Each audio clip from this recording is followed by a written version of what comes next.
Inflatables to painting up Pennsylvania. Paintball 2Xtremes has what you like here on Spike.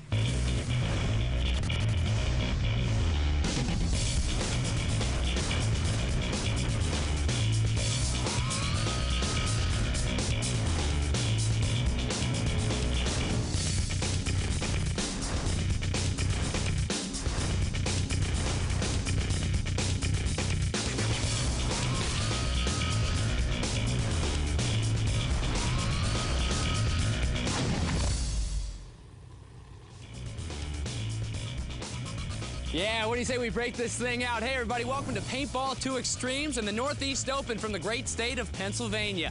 I'm James Bates, and finally a show for you nearly 12 million paintball participants and, well, those that want to be just like you. We'll take you behind the scenes to the top competitions, give you tips on equipment, strategy, and of course, safety. For proof on all that, here's my co-host, Jennifer Pierce, with an agenda for the first show.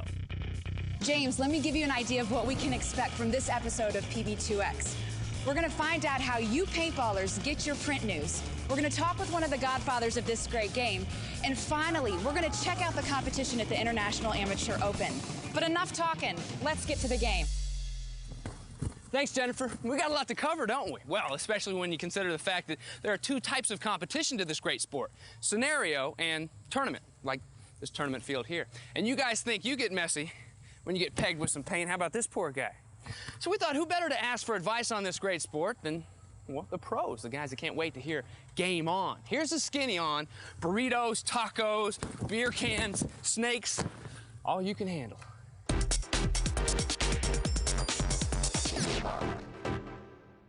My name is Chris Lasoya. I'm captain of Team Infamous, and I'm here to show you how to walk a 7-man and 10-man inflatable airball field.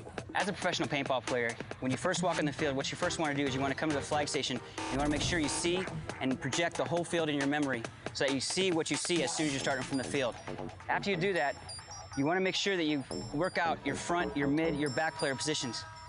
All the different positions on the field, you want to look at the different lanes, different blind spots, and different places you can go on the field. Off of the break, you want to know where your shooters are going to go, you want to know where your front players are going to go, and you want to know where you're going to end up second and third moves. That's the most important thing. But the first thing you do when you get on the field is you want to get to the flag station, you want to look at the field and visualize the breakout and know what's going to happen from the very beginning. This is the little sucker that rips the air at 200 miles per hour. And when it makes contact, the results are, well, spectacular.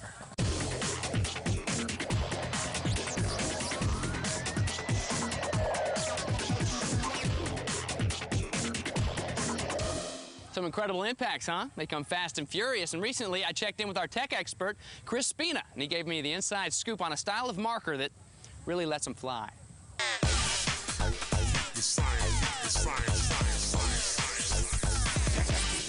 Basically, there are three different styles of paintball markers, two of those being air ram styles, and, well, chances are if you have a marker, it's probably a blowback marker. And Chris, you're probably going to tell us what a blowback marker is, right? Absolutely, absolutely. Here you have a marker all put together, standard blowback marker, and here's its exploded view for you. Basically what happens when you pull the trigger is it trips this C right here, which is under tension from this spring and attached to this hammer. Once you do that, that hammer flies forward, hits this little pin right here, opens this valve, lets the air flow through the bolt onto the paintball, out of the barrel. The recoil gas is used to blow back the bolt, which terms give you the blowback and recock the marker. And you can change the velocity with that guy, right? Yeah, James, this is your rear velocity adjuster. The tighter that's screwed in, the tighter the spring tension is, the more increased your velocity becomes. So the blowback, the most common marker in paintball, so it's not uncommon to see this. Players taking apart their markers for maintenance purposes, but what are some things to look for, some problems that may come up when you're putting them back together? Two common problems. One, when you're reassembling the marker, make sure that this hole in this piece is called the bolt. Make sure this hole is always facing down so the air can travel up into it. If you reverse it, it will not be able to flow and you will not be able to shoot your marker, essentially. Another real common problem after getting it all put back together, you hear a slight leak down the barrel. That comes from right here. There's a little gap where the cup seal meets the valve. Chances are you didn't put enough oil in that when you took it off, and by touching you removed all the oil. So a little bit of oil should fix it right up for you, no problem. And if you don't feel comfortable in this situation, as always, take it to a pro that knows the tech speak. Aw, Chris looked good in that blue lab coat, didn't he? I think paintballer by day, dentist maybe at night. I don't know. You want to see some of those bad blowbacks in action? Well, when we come back, we've got competition coverage coming up from the Keystone State, along with some tips on keeping your CO2 from blasting off. PB2X is back at you in just a sec. Paintball 2Xtremes is brought to you by National Paintball Supply, King of Paintball. Bob Long, the man behind the world-renowned Intimidator. And by 32 Degrees, cool as ice. Welcome back to PB2X. Some youngsters in the national tent getting geared up for the Northeast Open. You know, young pups these days, they respect the sport of paintball, but they don't respect the classics. Movies like Caddyshack, Vacation, The Blues Brothers, a lot of them don't even know who Jake and Elwood are. But not too long ago, with a scenario event right up the road, the International Amateur Open, they tried to change all that with a little Blues Brothers feel. Check this out. Well, Jake Elwood and hundreds of other participants made the trek to Pittsburgh, Pennsylvania. As the Blues Brothers were to ride again in this scenario event, JJ Brookshire will be with us throughout this season to help drop some knowledge. And JJ, give us some knowledge on this paintball scenario. A lot of fun for these guys and girls, isn't it? A lot of fun. You have families playing together. You have them out here in the woods bringing all kinds of odd equipment. These are paintball tanks they'll have out on the field playing. They have a great time. The tanks aren't the only things that are different in the scenario games. The gear, too. A lot of times in tournament play, you'll see the big flashy colors, guys trying to stand out. Here you want to do everything but that, don't you? Yeah, here you'll see camouflage ghillie suits. Some of these guys will make their own ghillie suits. They'll camo up. Others will show up in their tournament clothes and play. Bigfoot, been known to roam the parts of southwest Pennsylvania. Here you see they're in the woods, but you also see some of the inflatables. Some of the bunkers come into play at times in scenario events. Yeah, you often have to supplement the playing field because Mother Nature doesn't always provide bunkers or trees in the right place. So you'll put a few bunkers out there yourself, and it allows the movement to be fluid and keeps players from being trapped on one side of the field or the other. Got a lot of guys in those woods looking out at those open fields. Hundreds showed up here to Pennsylvania, but at times the numbers get up to 1,000, don't they? There have been playing events out there actually with over 4,000 participants at one time. Scenario games can be huge. They can last many days over hundreds of acres with thousands of participants. And when you get eliminated like that dude right there, you don't want to sit out for days, so it's usually about 30 minutes in these scenario games. You like your first taste? Well, we've got a whole lot more for you as the season progresses. You don't want to miss it. And just like there were a lot of cop cars busted up in the Blues Brothers movie, there were a lot of paintballs busted up at this year's IAO event. A lot of paint being spread around. And as the sport of paintball continues to spread internationally, the only way to keep track of the happenings? With this magazine, Paintball 2Xtremes. Hey, kind of like our show, 400 plus photos per issue, 30 articles, all you can handle. And it's a full-time, full-tilt operation to get this thing out there, believe me.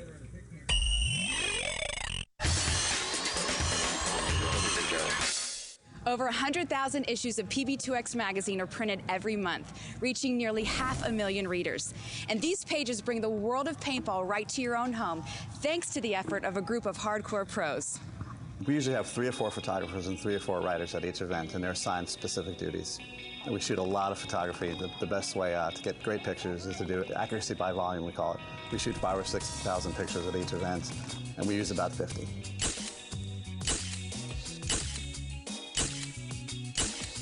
The best kind of photos are action, when you can see a ball break on someone, or a ball in the air, or someone diving over a bunker, or making a great bunker move. Great photography sometimes inspires great writing. Sometimes great writing inspires great photography. So it goes both ways. While the editing and page layout are completed, the most important decision for the month, the cover, is finalized. And once completed, the issue heads off to the printer. Once everything has been signed off on, the printer then has to go ahead to go direct to plate, at which point in time the plates are ready to go up on press, and we're off and printing a magazine.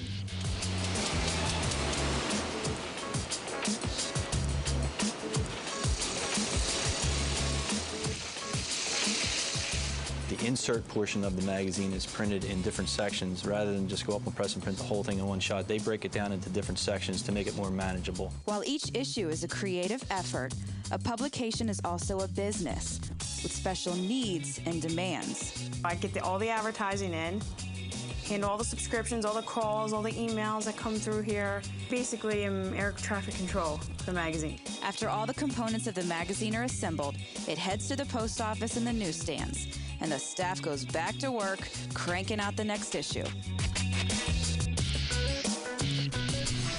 Trust me, those guys with the magazine keep busy 24/7. And here's what you can expect to find in the October issue in your mailbox or on the newsstand. A look at event coverage, a profile of Joy Division, Sweden's top team, and an interview with Carmen of Reds.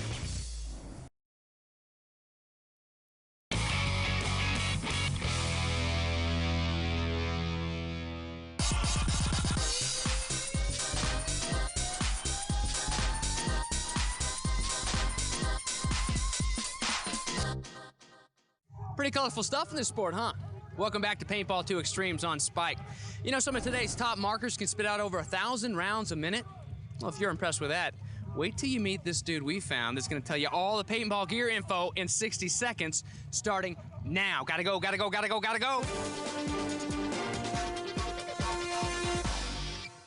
One of the most important things when you're out there playing paintball is the protective equipment you wear. These are the Empire tournament pants. These are designed with the player in mind. This right here is a loop so that you can hang the pants, let them dry out, air out, good cleaning every night after you're done playing. We also have the molded EVA foam pad for your harness when it's bouncing against your back.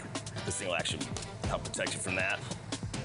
We also tried to get the best possible closure for your waist with Velcro and snaps. Probably the most important thing in a player's pant is your knees. We have a light padded knee with the Cordura base.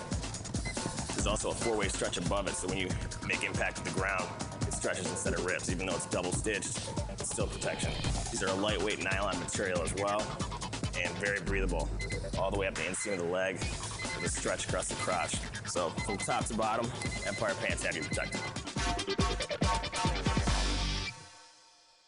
Well, just a couple minutes ago, we saw some scenario game action from the International Amateur Open, but when it came time for the 5-player finals, Jake and Elwood had to step aside for a heavy-duty battle between Doc's Raiders and Defect. 1, 2, 3, play ball! Yeah, play some ball now. And how fired up is everybody for this IAO 5-man amateur final? Even the referees are breaking it down with Doc's Raiders. Doc's Raiders versus Defect. Let's get it on. That's right, James. Here we see Defect in the starting point. We just saw Doc's Raiders in the red.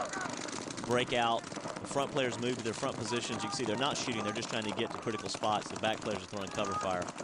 They're also, along with this cover fire, they're trying to shoot some runners, which they've done here. They shot one in the breakout. There's a Doc's Raider in the white box there in the center of the screen. So the Doc's Raiders are down 4-5 on the beginning of this game. And with that, JJ, a little change of strategy for guys like Morgan Delacroix and the rest of the Doc Raiders.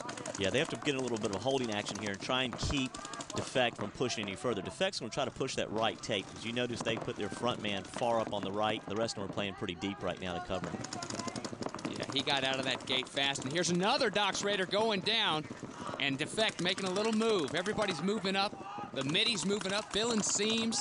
Defect came to play here at the IAO. Yeah, they're shooting cross court real well right now. This guy, he's here on this right side. He's anxious to go. You can see him. There he goes. There he goes. He's heading for the snake. Now, he plays his snake well. He can destroy the team from there. I don't think Doc's Raider saw him move up. When a lot like a football field, you get inside an opponent's 20 and you're in the red zone, it's really at that 50-yard line. It's that magic yard line, if you will, in paintball, isn't it, JJ? Exactly. When you get to the 50, especially here on the tape, a person has great angles. Now, here's Doc's Raiders trying to react. They're moving up their left. I don't believe they're not aware of anybody in the snake. Morgan's moved up blind. When this guy comes up out of the snake, he should just destroy some people. Very patient, doing a great job. The snake's popped up, obviously. We're seeing some Doc's Raiders stand up. There's another one. There's two. They both shot from the snake. So 2 down. There's a great bird's eye view of it. There's your guy in the snake, Morgan Delacroix, the only guy left for Doc's Raiders. There he sits. And it's an uphill battle right now for Doc's Raiders. He's 1-on-5. He's trying to joust the snake. He's lost. He's gone. Yeah, that's it. Defect's going to come down the field now. They'll go for the flag. Notice they're a little bit cautious. They want to make sure this is for the championship. This is the win. Big news. It's what it's all about. So delayed a little bit, but a celebration nonetheless for Defect. What do you say we go check in with our winners? Yesterday was a rough day. We came back today, played a lot harder. I mean, it meant a lot more. So, I mean, we played hard. We did what we had to do to win. When we come to these tournaments, we like to walk around and talk to the fans and sometimes even test their knowledge. So we thought we'd ask them if they knew what was inside of a paintball. And everybody knows it's polyethylene glycol. Well, it's gelatin. Isn't it vegetable oil? Fish oil, I thought. Yeah, vegetable oil. Intestines from pigs or something? What it's made out of? Never thought of it. I think it's a soap substance. I know there's soap in it because whenever I wash my clothes, it gets all sudsy. It's water-based. Do you know what the paint in the paintball is made out of? Paint.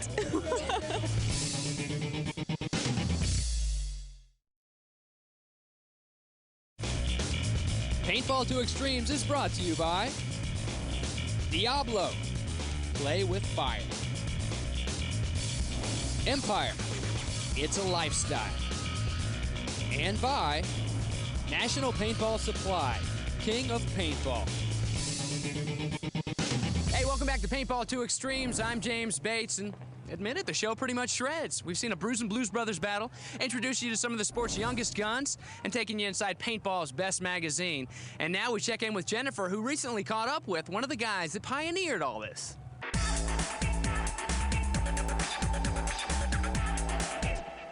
The game of paintball began over 20 years ago. Author Charles Gaines and a handful of his friends played an elaborate version of Capture the Flag on 100 acres in New Hampshire. The magazine articles were printed, the public responded, and the rest, as they say, is history. One of the stories referred to me and gave the town that I lived in, and we started getting hundreds of letters from all over the country, people saying, how can we play this? Those early years were a far cry from the high-tech sport we know today. Nobody could have imagined this back in the day. We were playing with pistols. They were bolt-action pistols. We were in 100 acres fields. You might, in the course of a game, you might shoot 5 times. And now these things shoot 18 pellets per second. I've loved watching the tournament play, which I think is just tremendous, and those guys are incredible athletes. And I think you'd have to call that now a sport. But the extrapolation of what we started is in this scenario play. Recently, Charles had a chance to play for the first time in years, and it was an experience. We were talking before I got in the game, and I said, now listen, I don't want you guys not shooting me because I'm an old man and stuff. I mean, I'm just a player out here. I want you to treat me like a player. But I had a great time, and I was able to mark a couple of people, so it was tremendous fun. You know, another thing that got Charles Gaines' attention was the advancements in safety. And anything that keeps you safe and shooting is tops in our book. And today, J.J. Brookshire shows us how to keep your CO2 in CHECK. That's check. Keep it in check. When it comes to safety, sometimes the smallest things make the biggest difference. And JJ, these guys are a perfect example. Burst discs. That's right, burst disc. They're small, but they have a big job. I'm going to loosen this one up, which I've already kind of installed loose, so I can take it out and you can see it. Well, look at this. This is a copper disc attached to a brass fitting. The copper disc is designed to rupture at a certain pressure. In this case, with a CO2 bottle, it'll rupture approximately 3,000 psi. It'll then dump the contents of the CO2 bottle before the bottle itself is at risk. And when it does rupture, it puts on a little show. Yeah, it does. And at the end of the show, you have a cylinder like this. The cylinder is all frosted over. Could cause some frost bites. You got to be careful touching something like this. But other than that, the cylinder is not harmed. Just the disc ruptured and did its job. And you aren't harmed. The reason this got too cold is because either got too hot or it was overfilled. Now, when the real problem comes in, and where the harm can come in, are the burst disc sizes. There are many different sizes. You've got to let a professional install it. Somebody that knows what they're doing and puts the right size in there, because it could be catastrophic if it doesn't. That's right. If this was your cylinder, after it warms up so you can touch it, take it to a professional. They'll then install the proper disc back into the cylinder. They'll fill it. It'll be fine, can be used all over again, no problem. If you were to put the wrong disc on a cylinder, you could have a potential catastrophic failure of the cylinder. That would cause tremendous damage, could cause death or tremendous property damage. Be very safe for us, and then go have fun playing paintball. Well, just like that bottle, we've warmed up quite a bit, but now it's time to chill and head out. But there's lots in store for next week. We'll hit the Northeast Open for some 5-man action, meet some marker-carrying mamas, and make you see the wisdom of getting good goggles. Well, I certainly hope you enjoyed your first taste of Paintball 2Xtremes on Spike, and we really, really, really want you to come back next week. For Jennifer Pierce and all of our crew here, I'm James Bates. We'll see you when we load them up again next time.